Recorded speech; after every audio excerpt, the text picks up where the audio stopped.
Why was everyone staring at her like she didn't belong? The gunshot split the Afghan morning like a whip crack across silence.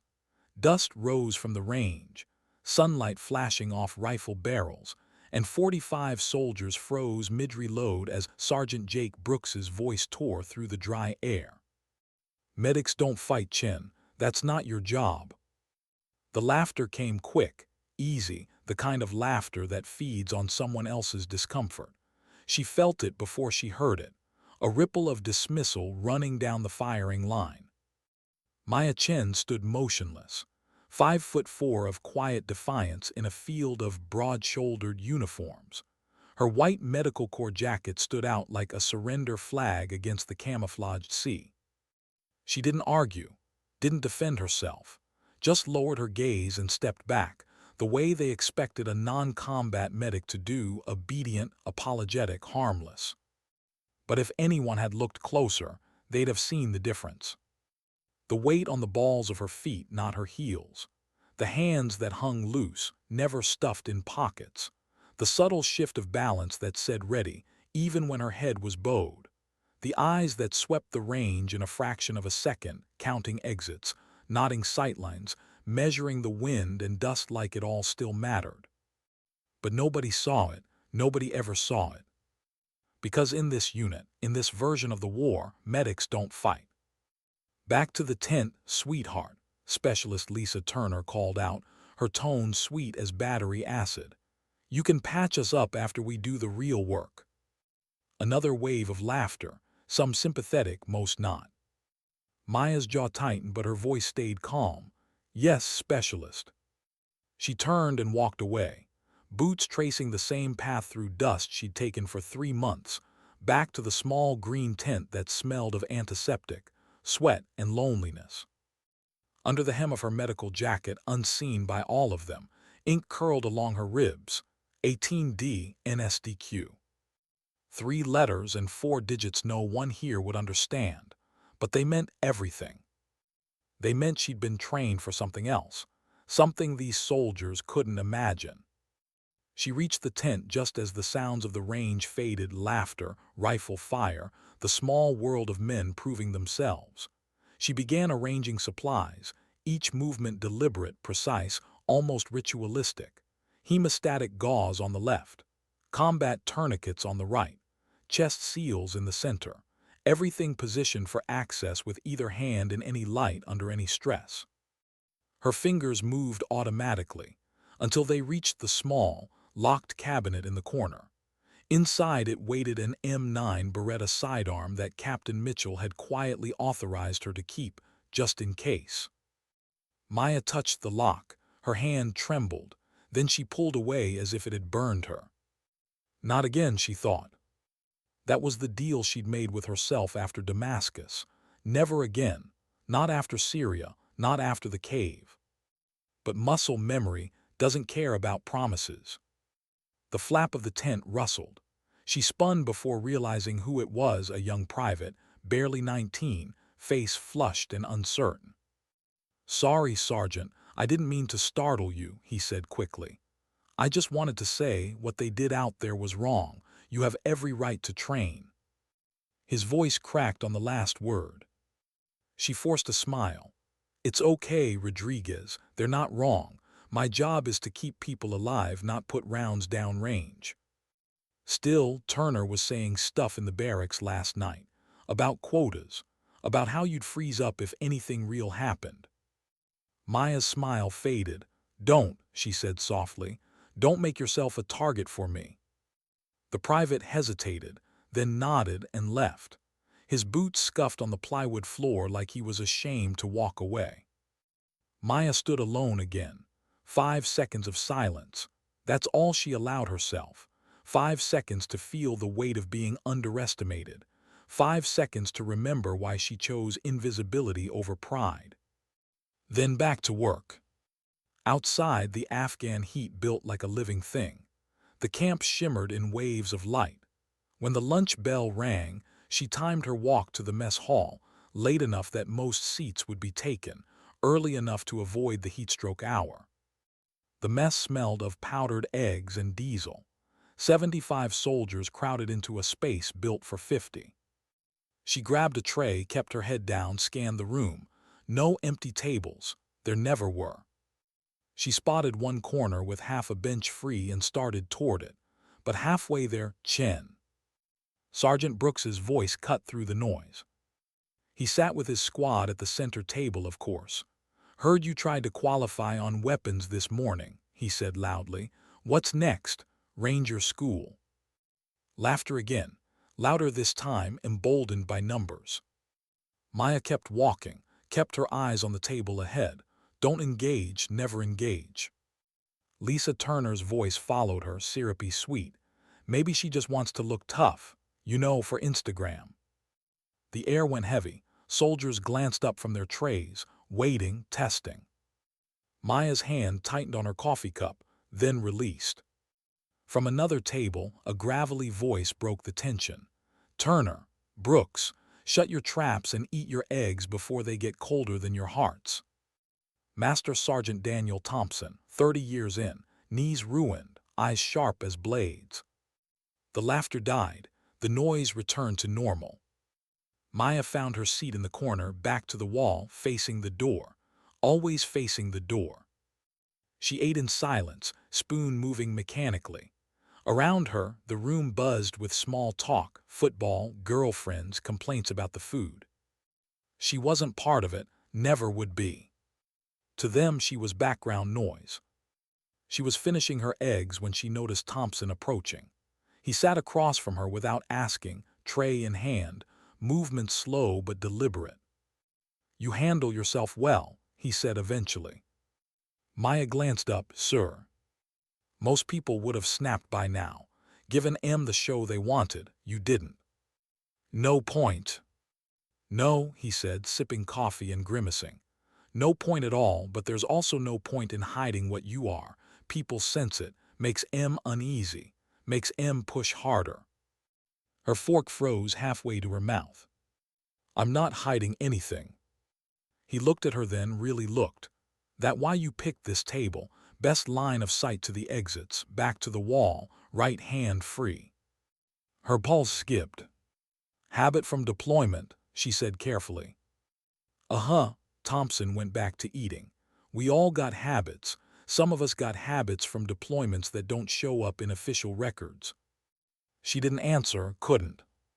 The base intercom saved her. "Formation in 5 minutes. All personnel report to assembly area." Thompson stood. "Stay sharp, Chen. This base is too small for secrets." He left her with that, a warning wrapped in advice. She cleaned her tray, joined the flow of bodies moving toward the parade ground, another uniform among hundreds. 200 soldiers formed ranks under the burning sky. Dust kicked up with every shuffle of boots. Lieutenant Parker, barely old enough to rent a car back home, stood at the front looking proud of his authority. "Listen up," he shouted. "Combat readiness drills scheduled for 1400 hours, mandatory for all combat personnel." Maya's heart tightened on that word. Combat. Her hand started to rise before she could stop it. But Parker kept talking. "Medical personnel will observe only. You'll be at the aid station to receive simulated casualties. We need you fresh, not worn out from playing soldier." Laughter rippled through the ranks. Playing soldier.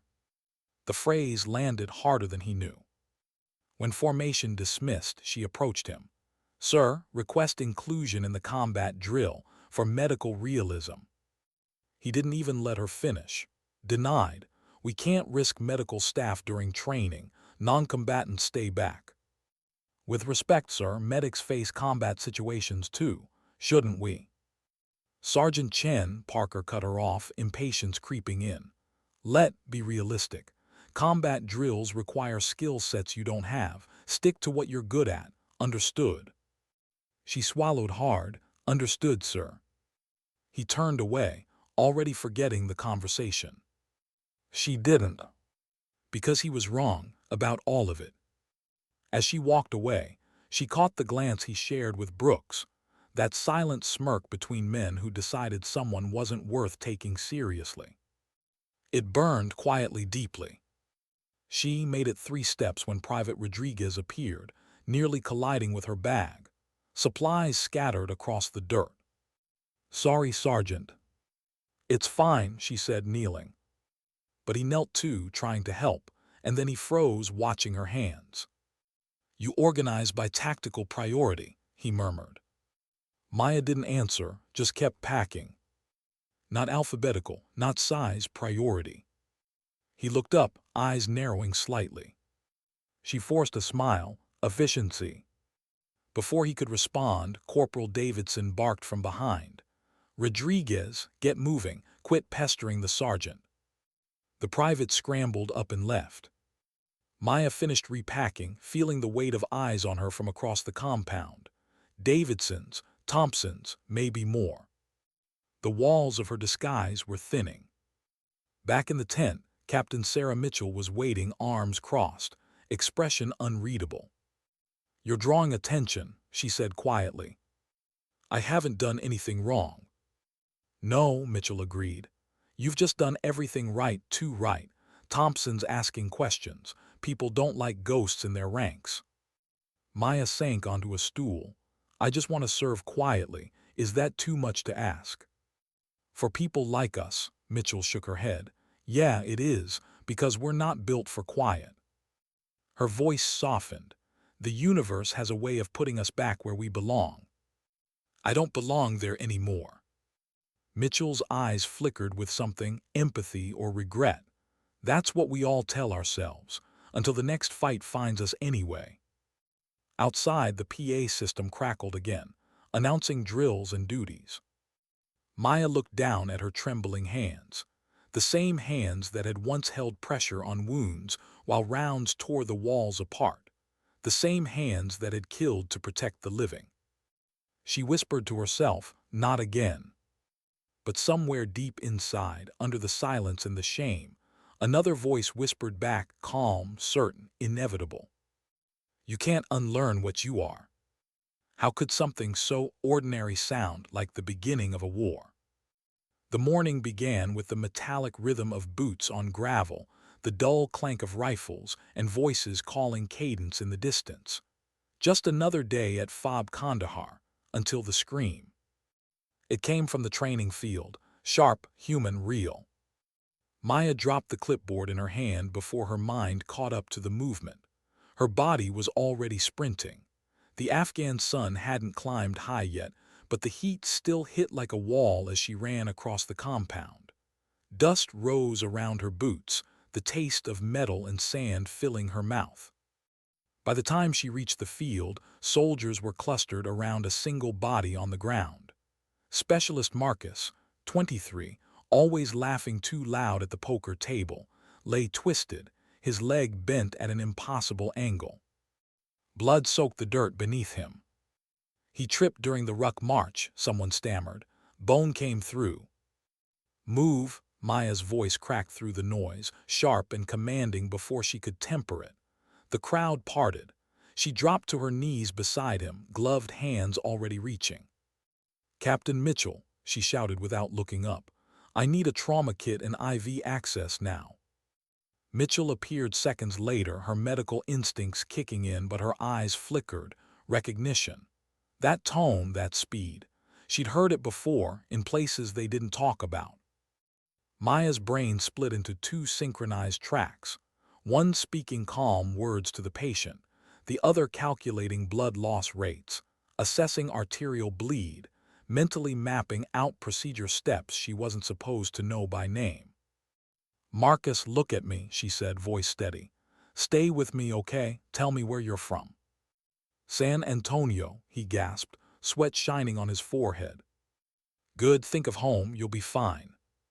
She pressed the tourniquet high on his thigh, turning until the color drained from the limb. Blood flow slowed. Not enough.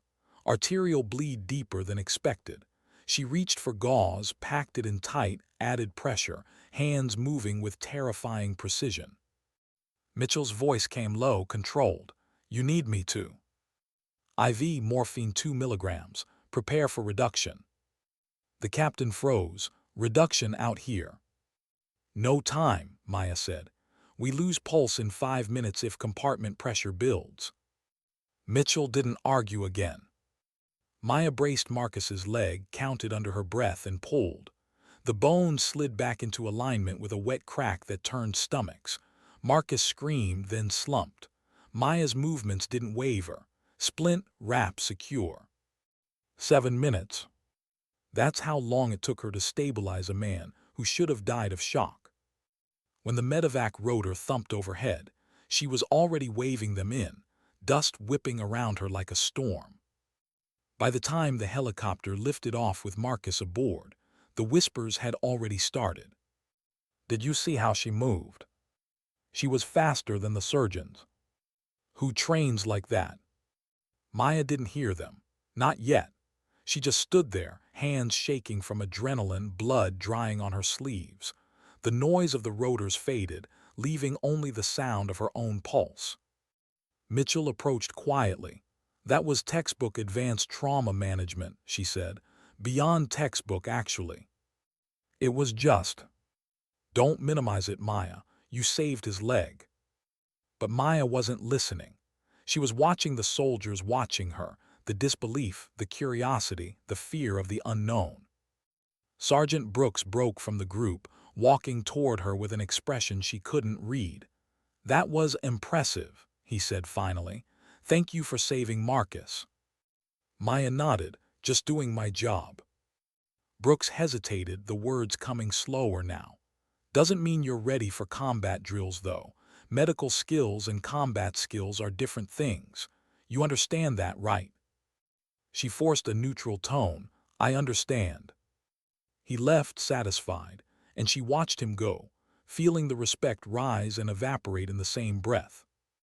When she turned back, an older Afghan man was standing a few yards away. Civilian clothes, lined face, eyes that carried too many memories. Dr. Rashid, she whispered before she could stop herself. He smiled faintly. I know you. No, you must be mistaken. I never forget the person who saved my brother. His voice softened. You were with the special team. You saved Ahmed outside Mara. Different name then, same eyes now. Maya's stomach dropped. You're confusing me with someone else. Rashid shook his head slowly. A lion cannot hide among house cats forever. Eventually the hunt calls. He walked away before she could speak. Her knees nearly gave out. That night she couldn't sleep. The base generator hummed through thin walls, a constant low reminder that she was still here, still pretending. The tent light flickered. She stared at her hands, steady now, the tremor gone, and tried to remember the last time she'd used them without guilt. She promised herself she would never fight again, never be the soldier who could kill and heal with the same calm heartbeat. But the universe, as Captain Mitchell had said, didn't care about promises. Morning came with another drill announcement. 600 hours, combat readiness briefing. She walked into the Tactical Operations Center with the other medics, keeping to the back. The room smelled of sweat, coffee, and old dust. Maps lined the wall. Lieutenant Parker stood at the front with all the confidence of someone who'd never seen blood outside a movie. All right, listen up, he began. We've got reports of increased Taliban movement along Highway 1. Command wants a presence patrol tomorrow. Show the flag, talk to locals, gather intel. Standard procedure. Standard. Maya's blood ran cold. She knew that route, every inch of it, the rock choke points, the wadi crossing, the blind curves perfect for RPG fire. Her old team had bled there more than once. He traced a line on the map. Convoy of 4 vehicles. Brooks, your squad's on point. Sergeant Chen, Medical Support Vehicle 3. You stay inside unless we have casualties. Clear. Her mouth was dry. Clear, sir. Parker moved on to logistics. Ammo loads, checkpoints, extraction times. Maya barely heard a word. Her brain was already mapping kill zones, calculating probabilities. She could say nothing. Couldn't explain how she knew the ground better than the route planners. Couldn't warn them without exposing everything. After the briefing, Corporal Chen, no relation, grinned at her. "First patrol outside the wire, huh? Don't worry. Easy day. Wave at some kids, drink chai, head home." Maya smiled faintly. Easy day. But in her mind, she was already back there, dust, fire, echoing gunfire in a narrow pass. That night she lay awake again. The barracks hummed with snoring and murmured dreams. She stared at the metal ceiling, the thin reflection of moonlight flickering across it. She could back out, say she was sick. Captain Mitchell would cover for her. But someone else would take her place, someone who wouldn't see the trap until it was too late. By 300, she was sitting upright, lacing her boots, methodically assembling her medical kit. Extra tourniquets, 2 units of blood expander, hemostatic gauze, 3 chest seals, double load of morphine, enough supplies for a mass casualty event she wasn't supposed to expect. Captain Mitchell found her packing. "Couldn't sleep either?" she asked quietly. "Something like that." The route, Mitchell's tone was neutral, careful. "I studied it on maps," Maya replied too quickly. Mitchell didn't press. She just handed her a cup of coffee. It smelled like burnt dirt and salvation. "If something happens out there," Mitchell said, "and you have to choose between keeping your cover and keeping them alive, which do you pick?" Maya stared into the steam. "I'll do what I have to do." "That's what I thought." Mitchell set the cup down, her voice soft but sure. "You can't hide from yourself forever, Maya. You can try, but eventually the fight finds you." Dawn arrived in fire and gold. The convoy lined up at the main gate, 4 armored Humvees rumbling under the rising sun. Soldiers moved with quiet efficiency, checking rifles, radios, armor plates. The air smelled of diesel, dust, and nerves. Brooks walked the line, clipboard in hand. "Remember, this is a presence patrol, not a firefight. Stay sharp, stay disciplined." When he reached her vehicle, he paused. "Stay inside unless we call for you, Chen. We don't need heroics. We just need a medic ready to work when we get back." She nodded, understood. He hesitated. "And thanks again for saving Marcus. You did good." It should have felt like validation. It didn't. She climbed into the back seat of Vehicle 3, surrounded by medical packs and radios. Private Rodriguez drove. Corporal Davidson manned the turret. The gate opened. They rolled out. Beyond the perimeter, the world changed. The bass noise faded, replaced by the vast quiet of open desert. Highway 1 stretched ahead like a scar through the land, 2 cracked lanes winding between mountains.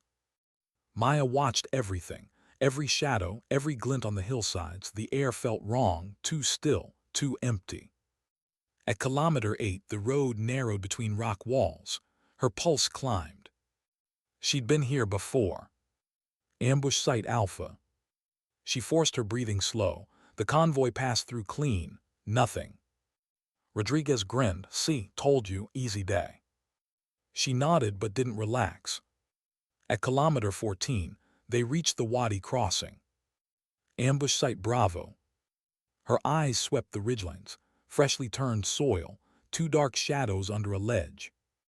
60 meters out, movement small, deliberate. Her mouth opened, then closed. She couldn't explain how she knew, not without revealing who she was. The vehicles rolled on.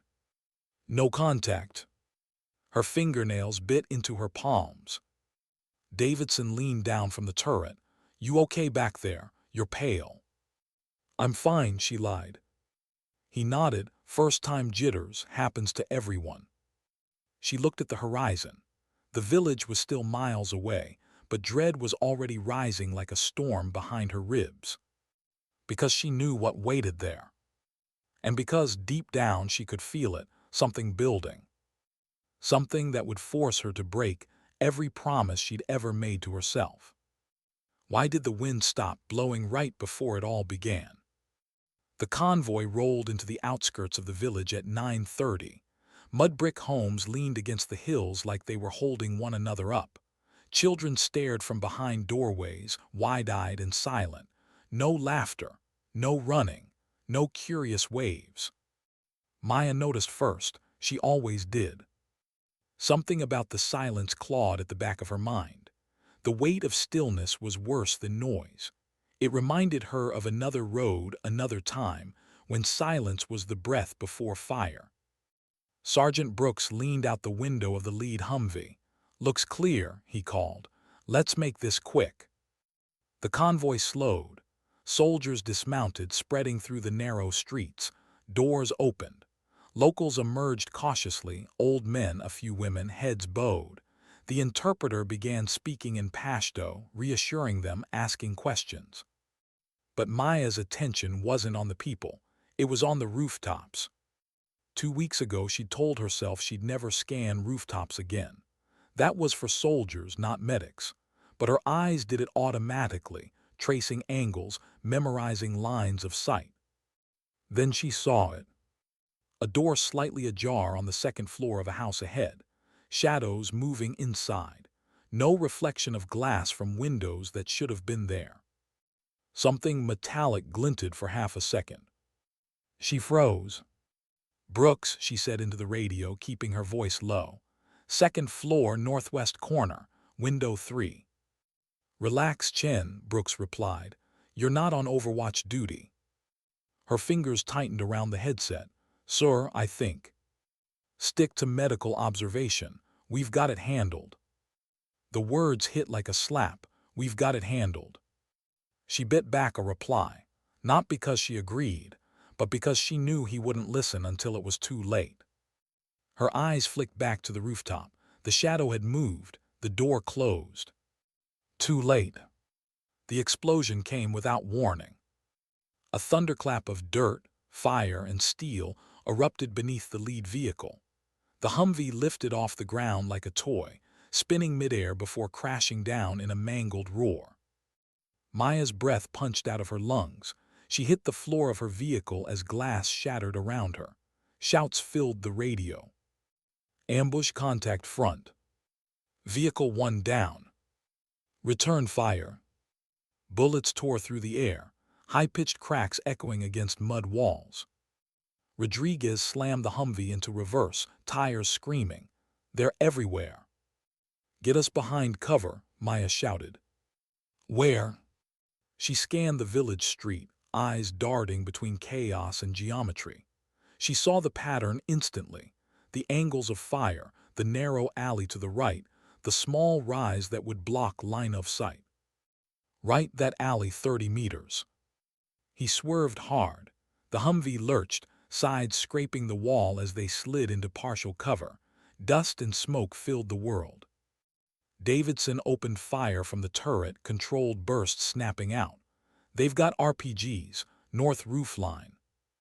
Maya ripped open the medical pack before the next explosion hit. Her hands moved before thought. Gauze, tourniquet, morphine. She shouted over the roar, "We need to reach vehicle 1. "Negative," Brooks barked over comms. "Stay put, you're not combat rated."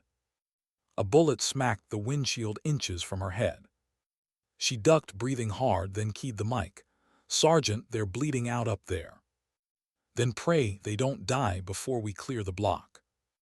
The line went dead. Maya looked at Rodriguez, young, terrified, clutching the wheel. "Rodriguez," she said quietly, "you can stay here, but I'm going." His mouth opened to protest, but something in her expression stopped him. He handed her his sidearm without a word. She stepped out into chaos. Heat, dust, and death screamed in every direction. Gunfire ripped from windows. Soldiers crouched behind walls shouting coordinates. Maya ran. The world narrowed to movement and sound. The metallic rhythm of her boots, the hiss of bullets, the distant thump of another detonation. She reached the smoking wreck of Vehicle 1. Flames licked the undercarriage. Brooks was dragging a wounded soldier free. His arm was slick with blood, his face gray with smoke. "Maya," he shouted, startled, "what the hell are you doing?" "Saving him." She dropped to her knees beside the injured man, Private Keller, the youngest in the squad. Shrapnel had torn through his abdomen. Blood poured out in sheets. Brooks knelt beside her, firing one-handed down the street. "We're pinned." "Hold pressure," she barked. He blinked at her, taken aback by the command, but obeyed. She cut away the uniform, packed the wound, wrapped it, sealed it, injected morphine. Gunfire erupted again. A ricochet sparked off the wreck beside her head. She didn't flinch. "Tourniquet," she snapped. Brooks looked around. She yanked one from her vest, applied it herself, tightened until the flow slowed. Her mind moved faster than fear could catch up. Keller was fatting, pulse weak, breath shallow. Maya reached for the radio. "This is Chen, requesting immediate evac. Priority 1, abdominal trauma, unstable vitals." Static, then nothing. Signal dead. Brooks cursed. "They're jamming us." "Then we move him ourselves." "You're insane." She met his eyes, calm, deadly calm. "You're welcome to stay." Something in her tone silenced him. Together they lifted Keller, dragging him toward cover as bullets chewed the dirt around them. Davidson's turret fire covered their retreat, short, disciplined bursts that told her he was keeping it together, even under hell. They made it to the alley. Maya dropped behind a low wall, ripped open her med bag again. Keller's pulse was gone. She started compressions. 1, 2, 3, steady, relentless. Brooks tried to reload, hands shaking. "We're sitting ducks." "Then move when I say move." Her voice was cold steel now, her rhythm unbroken. Keller gasped once, twice, then stillness. Maya stopped, staring at his face, her gloved hands slick with red. She pressed 2 fingers to his neck. Nothing. Her throat tightened. Time of death 10:32. Brooks looked away. "We can't." "Not yet," she said quietly. "He deserves more than a ditch." "Chen." The explosion cut him off. A rocket slammed into the wall 10 meters away, shattering brick and light. The concussion threw them both down. Maya's ears rang, the world muffled and distant. She blinked through dust. Brooks was down, shrapnel in his shoulder, blood pouring freely. Instinct overrode pain. She crawled to him, dragged him against the wall. "Stay still." He groaned. "Forget me, get to cover." "You are cover," she said, forcing a smile. Then her tone hardened. "Hold pressure." She treated him fast. Pressure dressing, hemostatic gauze, morphine. Her hands moved with ruthless efficiency. When she finished, he grabbed her wrist weakly. "Where'd you learn that? That's not standard medic training." She hesitated. The lie caught in her throat. But there was no time. "Contact left," someone shouted. Davidson was down the alley, turret gun slung over his shoulder, bleeding from a leg wound but still fighting. He waved her toward the vehicle. "We're regrouping. Move." She glanced at Brooks, still conscious but pale. "Can you walk?" "Don't think so." "Then hold on." She hooked his arm over her shoulder, lifted. He was heavier than he looked, but she didn't slow. Adrenaline made her stronger than reason. Together they stumbled down the alley, gunfire snapping past them. Rodriguez had pulled the Humvee into cover behind a collapsed wall. The engine still idled, smoking, waiting like a faithful animal. "Get in," he yelled. They hauled Brooks inside, slammed the door. Davidson limped in next, clutching his leg. "Command says evac in 15, if they can reach us." 15 minutes, they might not have 5. Maya leaned over Brooks. His breathing was shallow. She checked the wound, deep, bleeding through the dressing. "Rodriguez, drive us closer to the LZ, she ordered. "We can't wait." He hesitated. "Ma'am, that's—" "Now." He hit the gas. The Humvee roared to life, smashing through debris. Over the radio, a garbled voice broke through. "Repeat, convoy hold position, reinforcements inbound." Maya keyed the mic. "Negative, we have multiple casualties, moving to LZ Bravo." "Who is this?" "Sergeant Maya Chen." Silence, then, "Copy that, Godspeed." She didn't hear who said it, didn't care. The world outside blurred, smoke, fire, fleeing villagers. Every turn of the wheel brought new danger. Bullets chased them, cracking off armor. Davidson fired through the turret, returning bursts in controlled rhythm. His face was streaked with sweat and dirt. Maya braced Brooks's head with one hand, pressed down on his shoulder with the other. "Stay with me." He coughed weakly. "You weren't supposed to fight." She looked at him, the words catching somewhere deep in her chest. "I'm not fighting," she whispered. "I'm surviving." Then she felt it, the shift in air pressure, the sound she could never forget. "Incoming." "RPG," she screamed. Rodriguez jerked the wheel. The rocket hit 10 feet short, shattering the road, flipping the vehicle sideways. Impact. Silence. Everything went white. Her head rang, ears bled. Time fractured into flashes, metal creaking, shouts distorted by ringing, the smell of fuel and blood. She blinked, the world tilted. She was upside down, trapped in the wreckage, smoke pouring in. Rodriguez hung lifeless in his seat. Davidson groaned somewhere behind. Brooks wasn't moving. Fire licked the dashboard. Her hand found the seatbelt latch, jammed. She pulled harder, nothing. Smoke burned her lungs. She could feel her heartbeat slowing. Not yet. With a guttural sound, she reached for her knife, sawed through the strap and fell hard against the ceiling, crawled through broken glass, pulled herself out of the wreck. Sunlight hit her face again. She looked back at the wreckage, the men still trapped, the flames spreading. Her hand went to her hip, the sidearm. One magazine, maybe 20 rounds. She exhaled slowly. "Medics don't fight," they'd said. She chambered a round. Maybe it's time they learned different. What would it take for her to cross the line again? The flames licked higher, black smoke clawing into the Afghan sky. The wrecked Humvee burned like a pyre, metal groaning in the heat. Maya stood in the open, one boot on scorched asphalt, the pistol heavy in her hand. Behind her, Davidson's voice rasped weakly from the overturned vehicle. "Chen, Maya."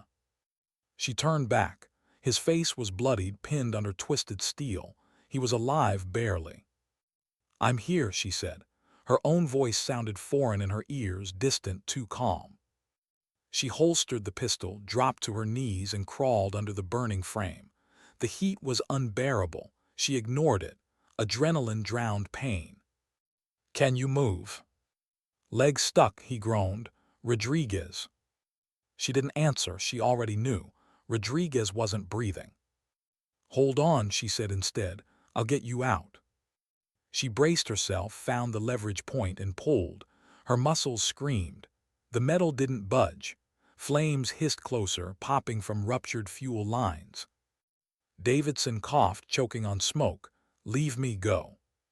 "Not happening." She shifted position, gritted her teeth, and tried again. Pain shot through her arms, but she didn't stop. Something gave, the twisted plate shifted half an inch. "Almost there," she said through clenched teeth. Then a round smacked into the metal inches above her head.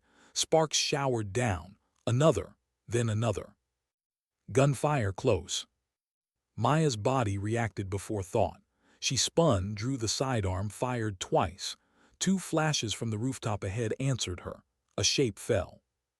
The echo of her shots hung in the air like judgment. Her breath hitched. That old sound, that old recoil, the memory of what she'd sworn to never do again. But there was no time for guilt.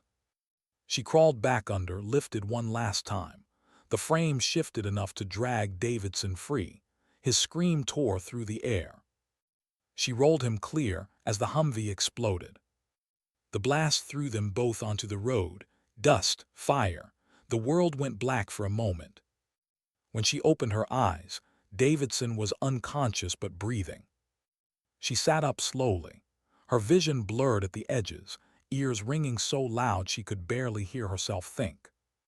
Then, through the ringing, came the sound that never left her nightmares. A low whine, then a distant roar. "Mortar incoming." She looked up. Impact 50 meters ahead, then another closer. They were walking rounds in. Maya dragged Davidson behind a burned-out wall. Her chest heaved, lungs burning. The smoke choked everything: sight, thought, feeling. A radio crackled faintly from his vest. She grabbed it. "This is Chen. Davidson's alive, Brooks is down, Rodriguez KIA. Requesting immediate air support, coordinates 47 Alpha. Static, then, say again. Ambush on Highway 1. Multiple casualties, we need." The mortar hit 10 meters away. The blast flung her sideways. The world blinked out again. When consciousness returned, it came in fragments: light, pain, silence. Her vision swam.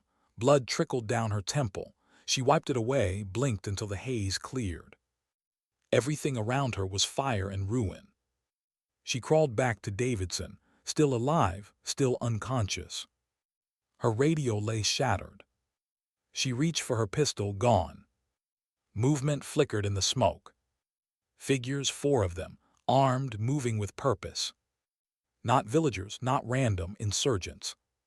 They were checking bodies, methodical, rifles lowered but ready.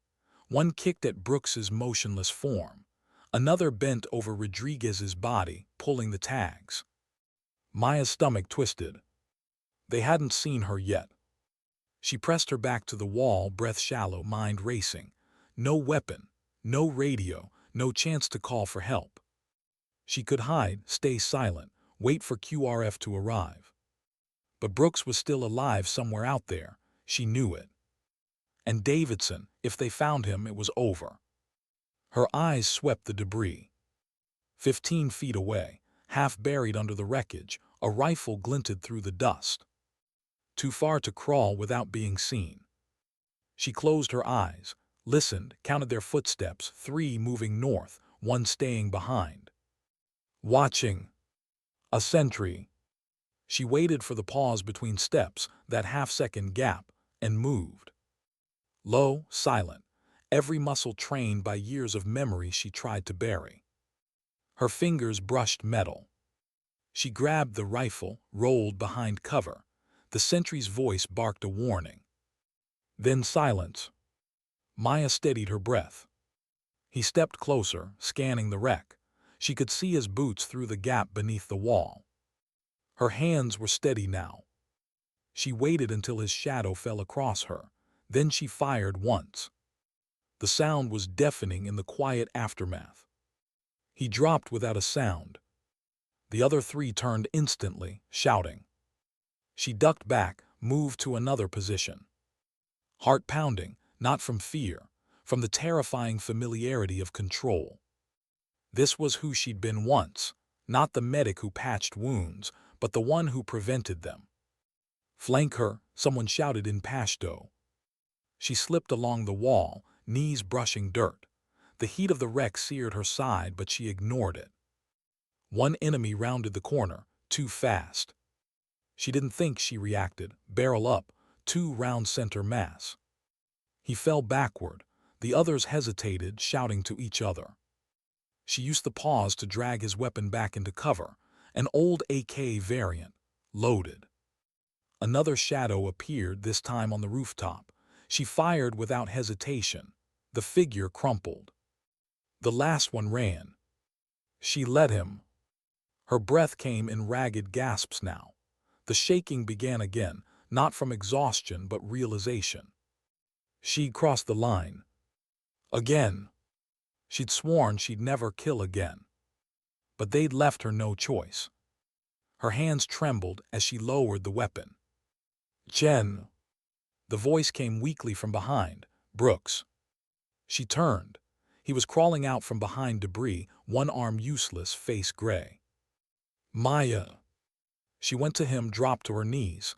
"I've got you." He looked at her, dazed. You shot them." She didn't answer, she couldn't. He managed a faint smile. "Remind me never to call you a non-combatant again." Her throat tightened. She tried to smile back but failed. A faint sound cut through the air, rotors. Helicopters. Relief surged, fierce and fragile. She keyed what was left of her headset. Signal flare up. She grabbed a flare from Davidson's kit, fired it skyward. The red streak arced into the smoke-filled sky, cutting through chaos like hope. Within minutes, the shadows of two Black Hawks appeared over the ridge, banking low. Maya shielded her face as the downdraft slammed dust into her eyes. Soldiers rappelled down QRF, clean and precise, moving like ghosts. "Secure the perimeter," someone shouted. "Get those wounded loaded." Hands grabbed Brooks and Davidson, lifting them onto stretchers. A medic ran toward Maya. "Are you injured?" She shook her head, though her ears rang, her ribs ached, and her soul felt hollow. The man frowned. "You're bleeding." "It's not mine." He looked at her, at the calm in her voice, the steady eyes, and didn't argue. Minutes blurred into hours. The wounded were airlifted, the dead counted, the village searched. By afternoon, the battlefield was silent again. Only smoke remained, curling lazily upward into the indifferent sky. Maya stood beside the wreck, wind tugging at her burned jacket. Her shadow stretched long across the road. Captain Mitchell arrived by the second chopper. She didn't speak at first, just walked up beside Maya, eyes sweeping the destruction. "I saw the footage," she said finally. Maya's stomach turned. "Footage?" "Drone feed, they caught everything, the way you moved, the way you fired. You didn't just survive that ambush." Mitchell's voice softened. "You led it." Maya didn't answer. Mitchell sighed. "Command wants a debrief tonight. They're calling it a victory, said your actions saved 12 men. Maya stared at the ground. 12 men lived because I killed 4. "You didn't start the fight." "No," Maya said quietly, "but I finished it." The wind carried the words away. Mitchell studied her for a moment, then handed her a canteen. "Drink, you'll need it. Debriefs are harder than firefights." Maya took it, drank slowly. The water was warm, tasting faintly of metal. When she lowered it, Mitchell was watching her with that same knowing look, the one she'd worn back in Syria, when everything had gone wrong. "You know what this means," Mitchell said. "They'll pull your file, find out who you were before the medic patch." "I know. You ready for that?" Maya's gaze drifted toward the horizon, the empty road stretching toward the hills, the faint smudge of smoke where the fight had been. "I don't think readiness is a thing anymore," she said.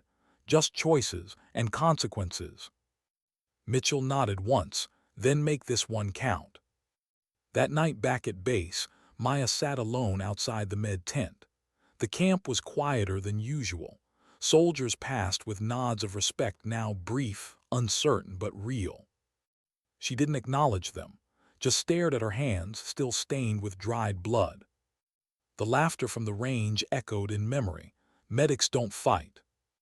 Her fingers closed slowly, forming fists. Maybe they shouldn't. But sometimes the only way to save life was to face death. Why did silence always feel louder after gunfire? The base felt different when she returned. Too clean, too bright. The air smelled of disinfectant and diesel instead of smoke and fear. Soldiers stepped aside when she walked through the compound, not out of respect, out of uncertainty, out of something they didn't yet have words for. She left the same place 2 days ago as a medic no one trusted with a rifle. She came back a name whispered between tents. By sunset, everyone had heard. Chen took out 4 insurgents alone. She pulled 2 men from a burning Humvee. She fought like she'd done it before. She sat outside the medical bay that night, staring at her hands again. Bandaged now, skin raw from fire and grit. The smell of gun oil still lingered on her sleeves. Across the yard, Sergeant Brooks limped between tents, arm in a sling, barking orders like nothing had changed. But every so often his gaze found her, searching, measuring, unreadable. He hadn't spoken to her since the evac. Captain Mitchell had, though, briefly, coldly. "Debrief at 1900. Command wants everything." "Everything?" Maya had nodded, No emotion, no resistance. She was used to that word, everything. It always meant too much. When the time came, she entered the command tent. The space was dim, lit by a single overhead bulb that flickered occasionally like it was nervous too. Lieutenant Parker sat across the folding table, notebook open, pen poised. To his right was Captain Mitchell. To his left, an intelligence officer from Kandahar HQ, tall, thin, wearing the kind of expression that came from judging too many people. Maya saluted, then stood still. At ease, Parker said, "Sit." She did. He glanced at the notes. "Let's start with the ambush. Your report says you were Vehicle 3 medical support." "Yes, sir." "Then explain," he said, tapping the page, "how you engaged and neutralized 4 hostiles when you were supposed to stay back." Her jaw tightened, "Because if I hadn't, we'd all be dead." Parker didn't flinch. "Not your decision to make, Sergeant. We have procedures." "Procedures don't stop bleeding," she said quietly. Mitchell's gaze flicked to her, warning. But Maya kept her eyes forward. The intelligence officer leaned in slightly. "Your technique was unusual, controlled, tactical, not typical for a field medic." She said nothing. He flipped a folder open. "You were in Syria, weren't you, before Afghanistan?" Her pulse skipped. "No official record of that, sir." "That's not what I asked." Mitchell cleared her throat. "She's been through background screening, fully cleared." The officer ignored her. "We pulled fragments from classified archives. Operation Night Haven, a joint task unit, medical officer female, Asian descent, no name listed." The tent went silent. Even Parker stopped pretending to write. The officer's eyes narrowed. "That was you." Maya said nothing. He closed the folder with quiet finality. "You were special operations." Mitchell's voice came sharp. "That's enough." "No, Captain," the officer said almost gently.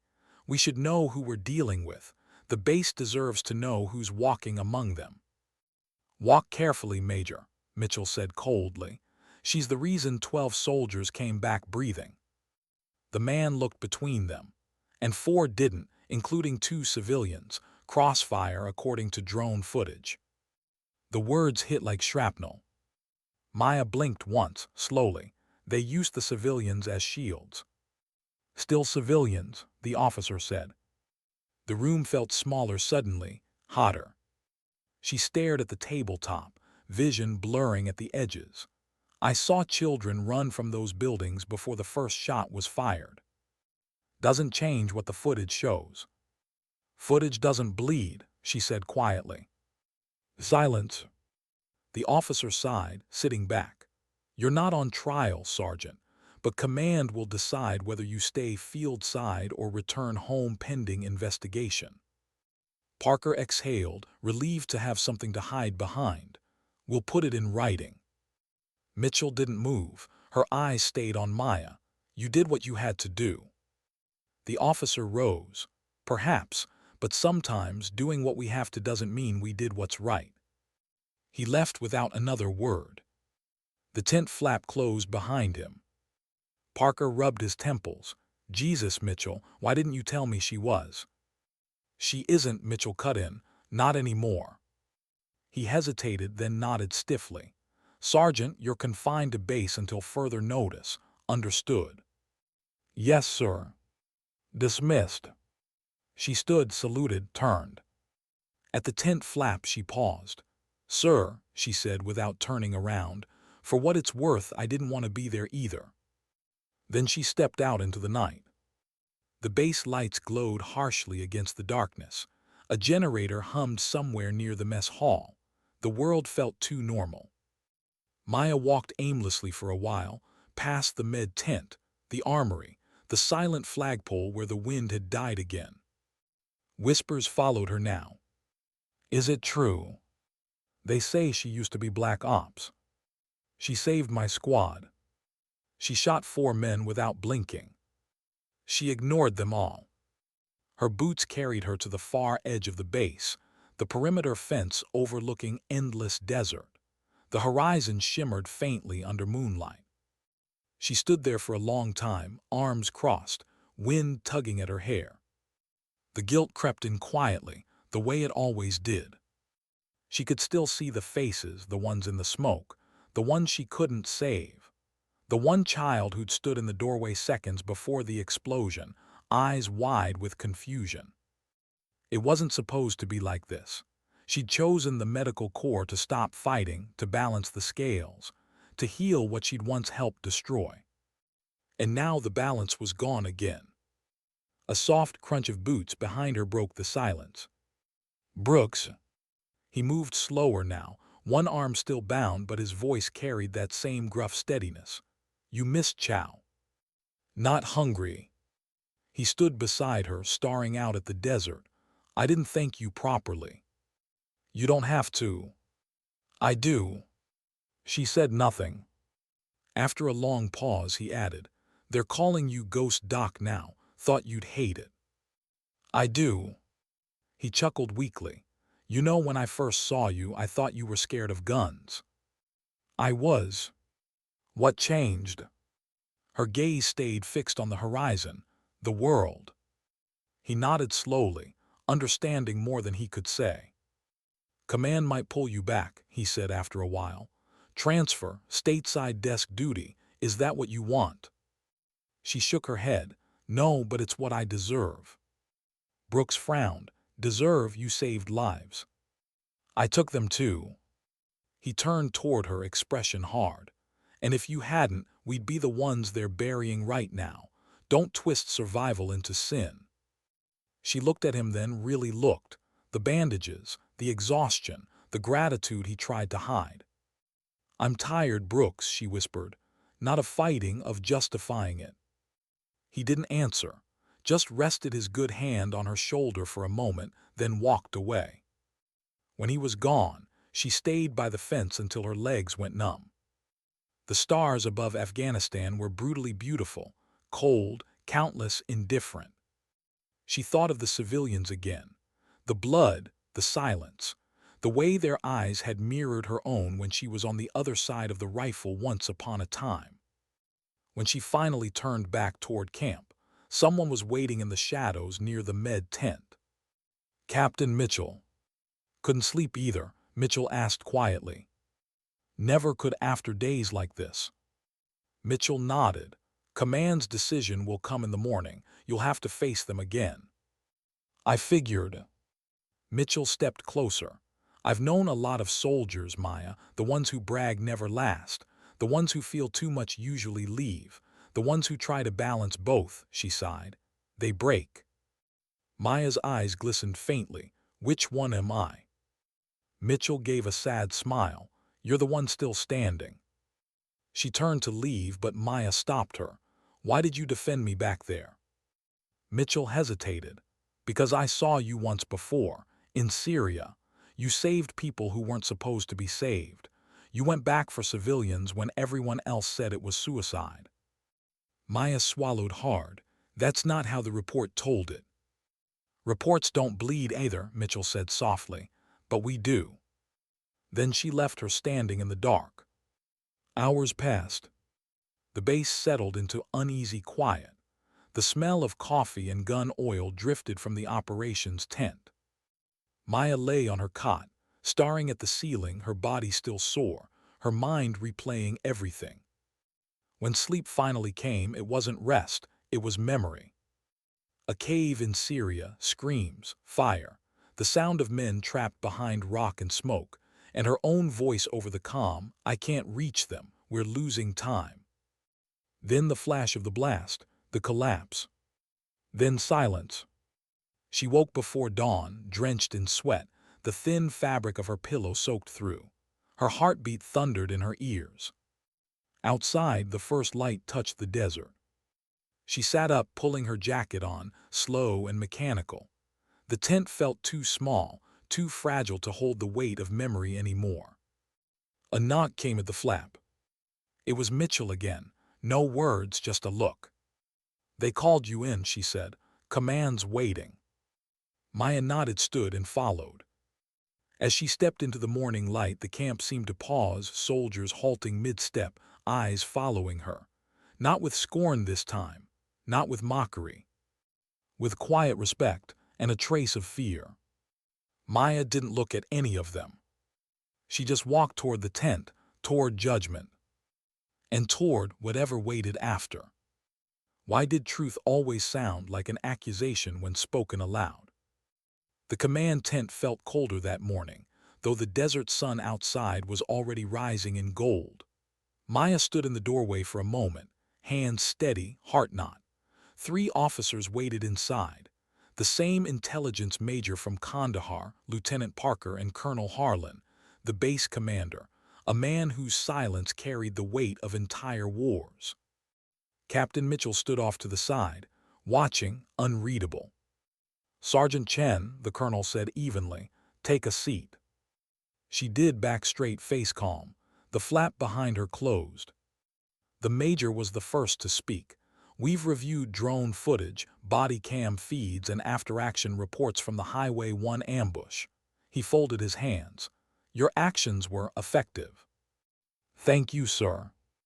"That's not praise," he replied. "It's assessment. You saved 12 personnel, yes, but you also violated direct orders, left cover, and engaged the enemy without combat authorization." Maya kept her tone even. "I acted to preserve life." The major's eyes narrowed, and took several in the process. Silence thickened. The hum of the generator outside filled the pause like a heartbeat. The colonel leaned forward. "Do you know why that matters, Sergeant?" "Yes, sir," she said, "because every bullet demands an explanation." The colonel studied her, then nodded once. "Go on." She hesitated. "I gave up my right to explanations when I took the medic oath. I wasn't supposed to fight again." The major interjected sharply. "Yet you did, with precision that suggests extensive prior training, which brings us to the part of your record that doesn't exist." Mitchell's jaw tightened. Maya stared straight ahead. "My past has nothing to do with what happened." "It has everything to do with it," the major said, "because soldiers don't forget how to kill that efficiently unless they've been trained to." Parker, to his credit, looked uncomfortable. "Sir, maybe we don't need to dig that deep." The colonel cut him off. "We're already deep, Lieutenant. Let's finish the dig." He turned his gaze to Maya. Calm, patient. "Sergeant Chen, off the record, tell me the truth. Who were you before you put on that medic patch?" For a long moment she said nothing. The room felt airless. When she finally spoke, her voice was barely a whisper. "Task Force Orion." Mitchell closed her eyes briefly. The colonel didn't react, he just nodded once. "Special reconnaissance, counterinsurgency, black file." The major's lips tightened. "So it's true." Maya's throat worked. "It was a lifetime ago." 3 years, the major corrected. "That's not a lifetime, Sergeant." "It feels like one." The colonel leaned back, hands steepled. "Tell me why you left." Maya's gaze dropped to her hands, the faint scars across her knuckles, the ink of her old unit tattoo half faded beneath her sleeve. "Because I broke a rule I couldn't unbreak." "What rule?" "The one that says you don't hesitate." She lifted her eyes then. "In Syria, we were sent to extract hostages from a compound. Intel said 20 hostiles, there were more. A family ran out during the firefight. A boy, maybe 10. He was holding something. I thought it was a weapon. It was." Her voice trembled, but she didn't stop. "I shot first, found out later it was a radio. He was calling for help." The silence that followed was suffocating. Maya's fingers tightened around her own wrist, nails digging into skin. "I left after that. Requested transfer to medical corps. Thought if I could save enough people, maybe it would balance out." The colonel's face didn't change, but his voice softened slightly. "And has it?" "No, sir," she whispered. "Not yet." Parker shifted in his chair, guilt flickering across his features. He'd laughed at her once, told her medics didn't fight. Now he looked like a man realizing he'd been wrong about everything that mattered. The major exhaled. You understand, then, why command has concerns about field placement. Soldiers with that kind of past, with that kind of trigger memory, are volatile. Mitchell stepped forward before Maya could respond. With respect, Major, she's not volatile, she's controlled. Every action she took saved lives. You want unstable, look at the men she replaced. The Major frowned. Captain. No, Mitchell snapped. You sit behind screens and judge clean numbers. I watched her drag 3 bodies through fire and patch a man whose lung was collapsing. She didn't flinch. Not once. The colonel raised a hand. The tent fell silent again. He turned back to Maya. You've carried this guilt for years, haven't you? Yes, sir. And you think it defines you. I know it does. He studied her. You're wrong. Guilt is an identity, Sergeant. It's a shadow. Sometimes it keeps you from walking into the light. Sometimes it reminds you not to forget the dark. Maya blinked. Sir. That boy you saw, the one you can't stop seeing, he's why you saved Marcus. And Brooks. And Davidson. You turned what broke you into instinct. Her lips parted, but no words came. The colonel's voice softened further. The Army doesn't need saints, Sergeant Chen. It needs people who remember what loss feels like. He leaned back. Officially, your actions were justified under immediate threat protocols. You'll receive a commendation, possibly a field promotion. Maya froze. What? Unofficially, the major added stiffly. Command recommends you remain on base pending evaluation. No more field deployment until clearance review.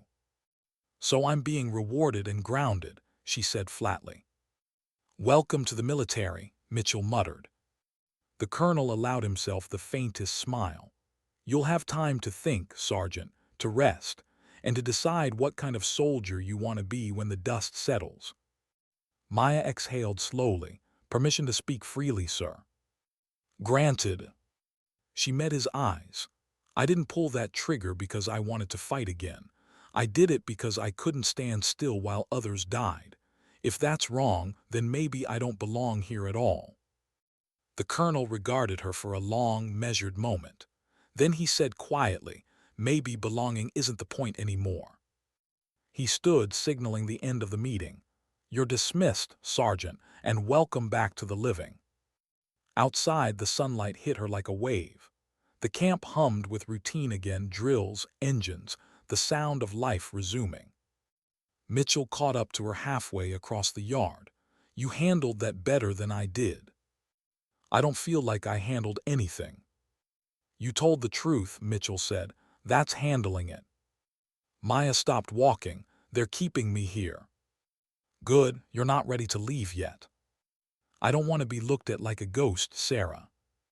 Then stop haunting yourself, Mitchell said softly. You think you're the only one who's ever hesitated, the only one who's ever broken something inside and kept moving anyway. Maya's throat tightened. Mitchell's tone gentled. The difference is you still care. That's what makes you dangerous. Dangerous? Mitchell smiled faintly. To the kind of people who forget why we fight. They walked the rest of the way in silence. Later that day, Maya stood outside the infirmary again, sunlight glinting off the metal frames. Brooks sat inside, arms still in a sling, trading jokes with Davidson, whose leg was wrapped but healing. When they saw her, the room quieted. Brooks straightened slightly. Sergeant Chen. Sergeant Brooks. He motioned her over. You know, Davidson's been telling everyone you were some kind of secret assassin. Davidson grinned. You mean she's not? Maya shook her head faintly. I'm a medic. Sure, Brooks said, and I'm a ballerina. They laughed. It wasn't mocking this time. It was lighter, human. Brooks's voice softened. I never thanked you properly. You already did. Not for saving my life, for proving me wrong. She tilted her head. About what? He smiled faintly. That medics don't fight. The laughter faded again. replaced by quiet understanding. Maya nodded once, emotion tightening in her chest. Don't make me prove it twice. Davidson chuckled. Next time, maybe let us handle the shooting. She smiled. Next time, don't get ambushed. For the first time in days, it almost felt normal again. That night she sat alone outside her tent, the desert cold creeping in as stars burned above. The base generators hummed softly in the distance. Her thoughts drifted to the boy in Syria, to Marcus, to Brooks, to every heartbeat she'd fought to save. She'd been judged, questioned, even forgiven. But forgiveness wasn't peace. It was a pause between storms. Mitchell approached quietly, a cup of coffee in hand. Word from HQ, she said. They're rotating you to a training role, tactical medicine instructor, stateside. Maya looked up sharply. They're sending me home. Not home, just somewhere you can do more good without getting shot at. Maya stared into the coffee, the steam curling like ghosts. That's not what I wanted. Mitchell smiled sadly. Maybe it's what you need. For a while neither spoke. Then Maya whispered, You ever wonder what we'd be if we hadn't stayed? Mitchell sipped her coffee, probably still lost, just in different uniforms. Maya almost smiled. You think I can actually teach anyone? You already did, Mitchell said quietly. Every soldier on that road, alive because they watched you refuse to quit. The words hung in the cold air. Maya nodded slowly. I'll go, but not to forget, to make sure they remember. Mitchell raised her cup. That's the spirit. The wind shifted, carrying the faint sound of helicopters in the far distance. Maya watched the horizon, endless, indifferent, and whispered to herself. Maybe redemption doesn't mean erasing the past. Maybe it just means using it right. How do you teach others to stay calm in chaos when your own soul still hears the gunfire? 3 months later, the desert had been replaced by pine trees and fog. The air at Fort Rainier tasted of rain and metal instead of dust and diesel. The base was newer, quieter, a place meant for recovery, not combat. Maya stepped off the transport plane with one duffel bag and no rank insignia on her shoulders. The patch she wore now was simple: Tactical Combat Casualty Care, Instructor. No one saluted her, no one stared. And yet, the silence that followed her into the training compound felt the same. The director of the program, Major Ellen Voss, greeted her with brisk professionalism. You come highly recommended by Captain Mitchell. Field experience, special training, medical excellence. Maya nodded. Experience, yes. Excellence depends on the day. Voss smiled faintly. You'll fit right in. The classroom they gave her wasn't much: concrete walls, fluorescent lights, a table stacked with med kits and mock blood packs. A dozen recruits sat waiting, most younger than the boots on her feet. They looked up when she entered. Some smirked, others looked curious. She recognized the expression, the same skepticism she'd faced her first day in Afghanistan. She set her bag down, took a long breath, and said simply, You're here because you think medics don't fight. Let's change that. That got their attention. The room quieted. I'm Sergeant Maya Chen, she continued. You've read the manuals, you've done the drills, but what I'm going to teach you isn't in those pages. It's what happens when you freeze. When someone, screaming and the world's falling apart, and the only thing between them and death is whether your hands stop shaking. She paced slowly as she spoke, voice calm but edged. Today, you'll learn how to stop bleeding with your eyes closed. Tomorrow, you'll learn how to treat a gunshot wound under fire. And by the end of the week, you'll learn that saving lives sometimes feels worse than losing them. The recruits shifted uncomfortably. Good, that meant they were listening. Any questions? A hand went up. A young man in the second row, buzz-cut, sharp eyes. Ma'am, are we supposed to fight too? She met his gaze. You're supposed to live long enough to keep others alive, whatever that takes. He nodded slowly. That night, as she locked up the training room, she found herself standing at the window overlooking the parade ground. Rain fell soft and steady, streaking down the glass. For the first time in years, the sound didn't remind her of artillery. But she still couldn't sleep. Even here in a place without sand or gunfire, the ghosts followed quietly, the boy in Syria, the flames on Highway 1, the faces of men she'd saved and the ones she couldn't. She'd thought distance would make it fade. It hadn't. The next morning, she arrived early to find one of the recruits already there, the same young man from the day before. He was sitting cross-legged on the floor, reading from a field manual. "Early start?" she asked. He jumped slightly, then grinned. Couldn't sleep, wanted to review the chest seal procedure before drills. "What's your name?" "Private Cole Hayes, ma'am." "Don't call me ma'am, I work for a living." He laughed, nervous but genuine. As the others filtered in, Maya watched them the way she once watched her old squad, scanning for potential, fear, weakness, resilience. Every face a reminder of someone she'd lost or saved. The day's lesson was live fire casualty simulation. High pressure, loud, designed to push instincts past comfort. Maya stood on the sidelines as they ran through drills. Smoke grenades filled the field. Explosive blanks echoed like thunder. Instructors barked orders over the noise. When Cole's partner went down wounded, he froze, halfway through applying pressure to a leg wound. "Move," Maya shouted. "Tourniquet first, then airway, don't think, act." He snapped into motion, hands fumbling but improving with every step. Afterward, she pulled him aside. "You hesitated." "I didn't want to hurt him," he admitted. "You already did by freezing." He looked at her, frustration and shame mixing. "You ever freeze?" Her answer came without hesitation. "Once." "What happened?" She met his gaze. "I lived, someone else didn't." He said nothing, but she saw understanding dawn, the quiet kind that scars. By the end of the week, her recruits were better, sharper. Their movements had rhythm now, not panic. But on Friday evening, during cleanup, Maya found herself alone in the training yard again. The wind carried the faint echo of shouts and laughter from the barracks, the sound of youth untouched by guilt. She envied them. Then she heard a voice behind her. "Training legends already." She turned. Captain Mitchell stood there, wearing civilian fatigues and that same faint, knowing smile. "Didn't think I'd see you here," Maya said, genuinely surprised. "Officially, I'm here to observe. Unofficially," Mitchell shrugged.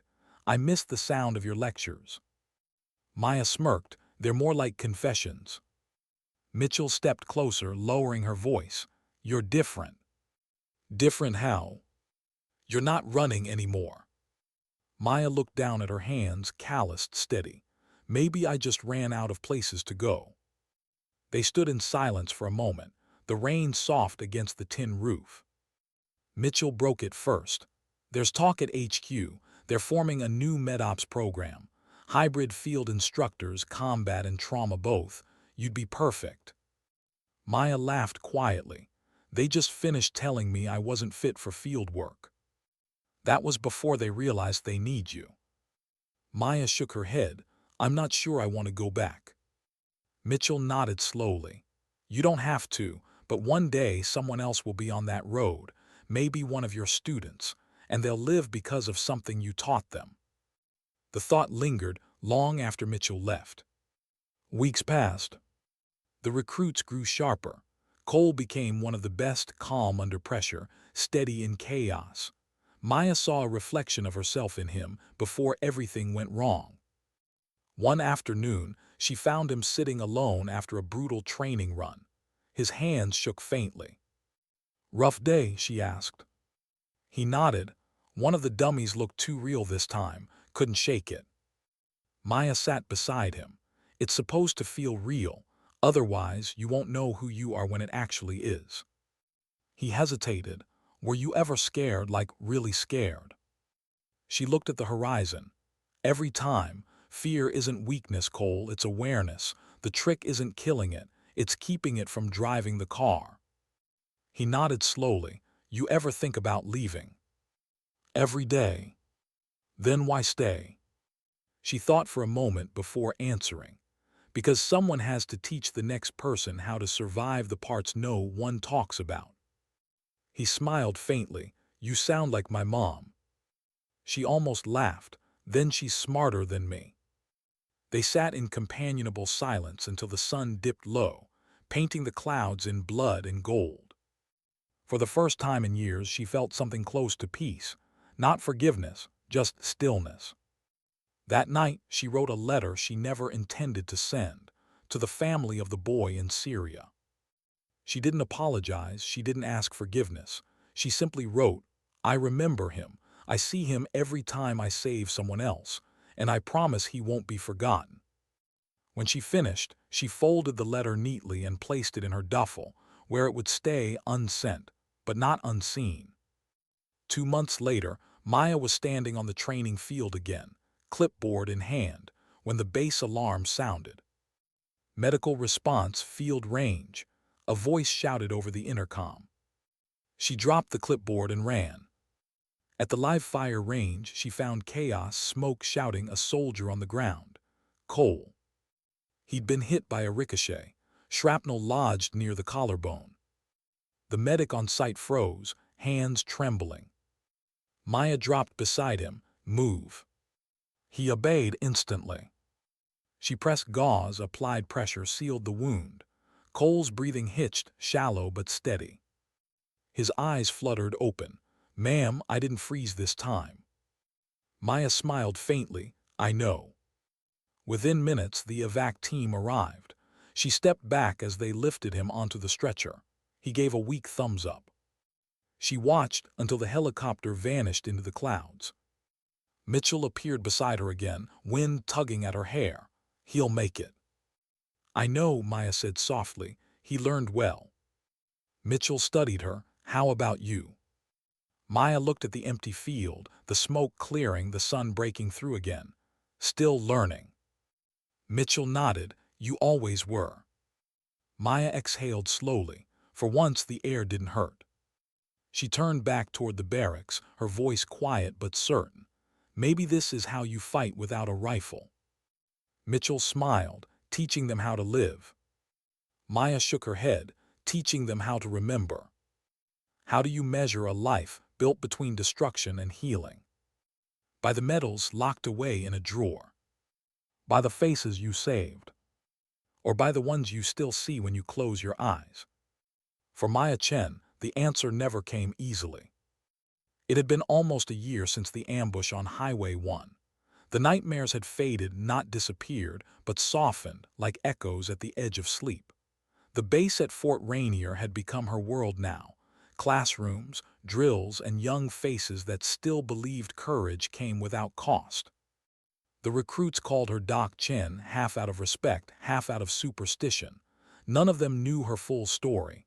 They didn't need to. She stopped needing to explain herself long ago. The morning was crisp, clouds breaking apart over the training field. The forest shimmered with dew, and somewhere in the distance, the sound of early gunfire drills echoed like memory. She was standing outside the infirmary, coffee in hand, when Major Voss approached with an envelope. Orders came through, Voss said, her tone unreadable. Maya raised an eyebrow. That sounds ominous. Voss handed it over. Not ominous, just full circle. Inside was a letter stamped with a familiar insignia, one Maya hadn't seen in years, Task Force Orion. Her old unit, the one that wasn't supposed to exist anymore. She unfolded the letter slowly. Sergeant Chen, recommendation approved. You are requested as Senior Medical Advisor for the upcoming multi-nation rescue initiative in Al Raqqa Province. Optional assignment. Voluntary. She stared at it. The words blurred slightly as wind rippled the paper. Al Raqqa, Syria. The same province where it had all gone wrong. Optional, she repeated softly. Voss nodded. They want experienced combat medics who can coordinate local evacuation corridors. It's humanitarian now. No weapons, just aid. Maya's eyes stayed on the letter, but the ghosts will still be there. Then maybe it's time you stopped letting them haunt you. She didn't answer. Voss gave her a small smile. Whatever you decide, you've earned the right to choose.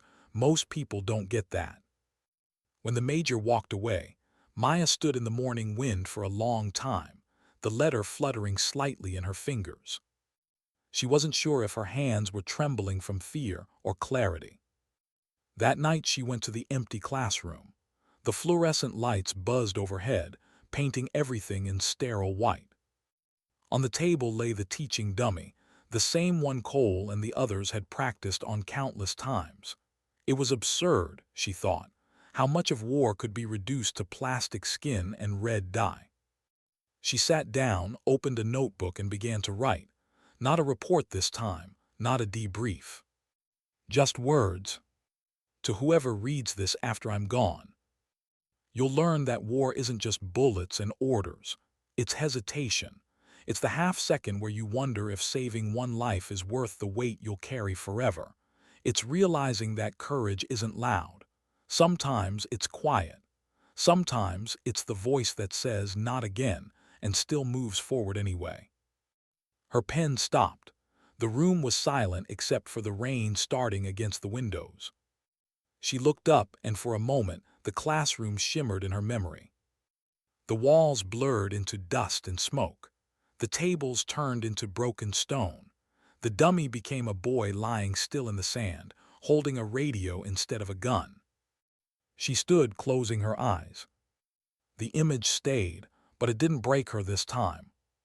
She whispered into the empty room, "I remember." Then she left the notebook on the desk, pages open, ink still wet. 2 days later, she found herself on the tarmac again. The same kind of plane, the same smell of oil and metal. Only this time, there was no weapon in her hands, just a medical pack and a promise. Captain Mitchell was waiting by the boarding ramp, wearing civilian relief gear. "Didn't think I'd see you here," Maya said. Mitchell smiled. "You think I'd let you go back to Syria without me?" Maya gave a small laugh. "It's not a combat zone anymore." Mitchell raised an eyebrow. "You really believe that?" They both laughed, the kind of laugh soldiers use when they already know the truth. As they boarded, Maya glanced back once at the base. The recruits lined up for drills, Cole waving from the field, his shoulder still healing but strong. She nodded to him, a silent salute. Then she disappeared into the aircraft. Syria was colder than she remembered. The landscape was quieter too, stripped of the constant thunder of war but scarred all the same. Villages rebuilt from rubble, roads half-patched, half-ruined. Her convoy rolled past a half-standing building, with faded bullet holes still etched into its walls. Mitchell caught her looking. "Here." Maya nodded faintly, "Close enough." They reached the aid compound by dusk. Dozens of tents lined the valley, filled with families, translators, and medics from half a dozen nations.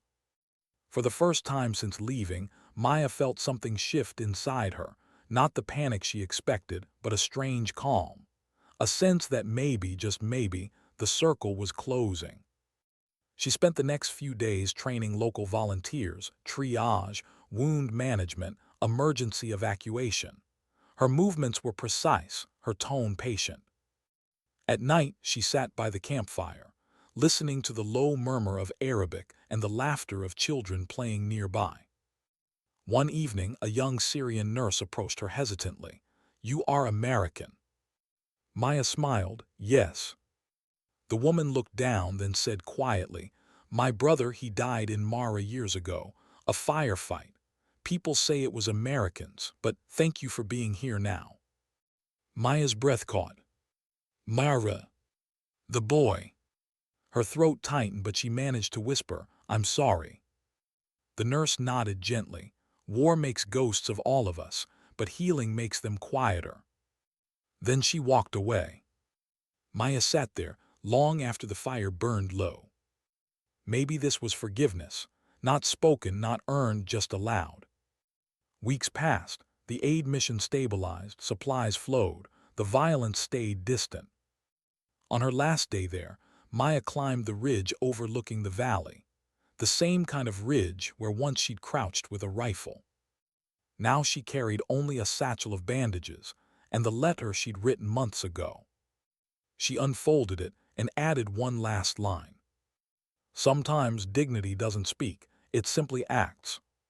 She folded it again and buried it beneath a stone, pressing the earth flat with her palm. When she stood, the wind caught her hair and carried the desert dust across the horizon, the same color as memory. She whispered softly, "Rest now." And for the first time, the silence answered kindly. Back in the States, months later, Fort Rainier bustled again with recruits and noise. A framed photo had appeared in the training room, Maya and her team, surrounded by Syrian medics, all smiling. The caption read, "Service beyond the line." Cole was now an assistant instructor. Every time a new recruit hesitated during a drill, he'd repeat what Maya used to tell them. "Don't think, feel, save first, break later."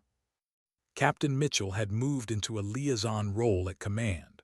Her office wall held a single medal, the one she and Maya had both refused to display before.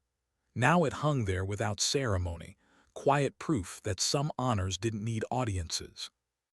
And Maya, she stayed on the roster, still taught occasionally, still answered calls for advice. But mostly, she walked the hills behind the base, where the air smelled of pine instead of war.